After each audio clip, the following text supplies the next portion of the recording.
Сквадрын талбайд өнөөдөр хөдөлмөрийн үнцэн гэдэг үгийг сануулгах гэж 10,000 иргэн жагслаа. За тэд багш, эмчнэр цалингаа нэмүүлэхийг хөгжлийн бэрхшээлт иргэд ажиллах боломж нэхэж олон жилийн ярьсан шийдэгдээгүй асуудлуудаа дахин нэг удаа санууллаа. Жагсаалыг Монголын үйлдвэрчний эвлэлийн холбооноос олон улсын хөдөлмөрчдийн эв сарааны нэгдлийн өдрийг тохиолдуулан зохион байгууллаа. Тус жагсаалд орон нутгийн болон салбарын 35 холбооны төлөөлөл уурах ачид үйлдвэрчний эвлэлийн гишүүд төрийн албан агчид өргөнөөр нэгдлээ. Оролцогчид цалин нэм хөдөлмөрийг үнэлж баялагийг итгэх шуваар зэрэг ураа барьж нийгмийн шудраг байдлыг шаардаж жагснаа нэ.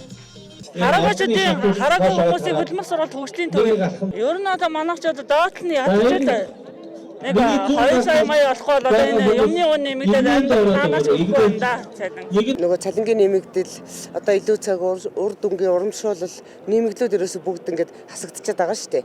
Тэрийг нэмэгдүүлнэ гэж гарч ирчээд тэгээ яг нөгөө цагаад болохоор одоо нэмэгдлүүдээ нөгөө цалин мөнгөө бодохороо хуучин цалингаа шин цалингаас ихчдэг. Тэгээ нөгөө нэг хувь байгаа шүү дээ тэдэн өгцөн. Тэр хувьнуудыг бүгдийг нөгөө одоо хуучин цалингаас хасж байгаа. Хасаад ахаан тэр бидний гар дээр орж байгаа яг бэлэн мөнгө бол ерөөс амьдралд хүрэлцэхгүй шүү дээ. Монголын ард түмэн ганц багш нар бид нар ч биш мөн. Ханаа 30% нэмэгдсэн байгаа одоо дахиад нэмүүлнэ шүү дээ.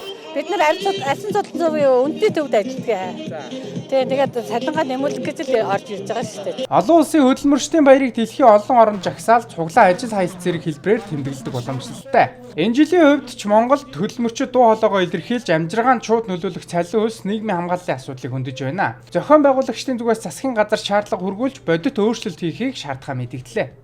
Өмнө нь авч ялсан үндсэн цалингаар бодогдож байгаа нь бол хууль зөрчсөн асуудал болсон. За тэгээд энэ тогтоож байгаа асуудлыг хаанаас шийдэх юм бэ гэхээр 3 яамны сайдын тушаалаар 3 яам хамтар шийдэх ёстой байтал засгийн газар буюу нэг яам дангаараа шийдсэн алдаатай үйл ажиллагаанууд болсон нь бол буруу юм а гэдгийг бол ингээд захиргааны иргэн шүүх болон за зууш томилуулаад ингээд ажилласан. Энэ дээр бол нэгдсэн байр суурь илэрхийлж өнөөдрийн байдлаар бол 5 сарын 1-нд хөдөлмөрчдийн эв санааны нэгдлийн өдрөөр боловсролын салбар, эрүүл мэндийн салбарын хамт үндсэн нэг цалинтай боллоо гэдгийг бол нийтээр бол одоо зарлаад байгаа. Гэхдээ яг албачиж одоо энэ албан ёсны тогтоох шийдвэр гаргахаар нь энийг бол албачлаа гэж үзэхгүй бол зарим нэг хүмүүс бол буруу зүр ойлголт өгч нийгэмд буруу мэдээллүүдийг тарааж байгаа нь бас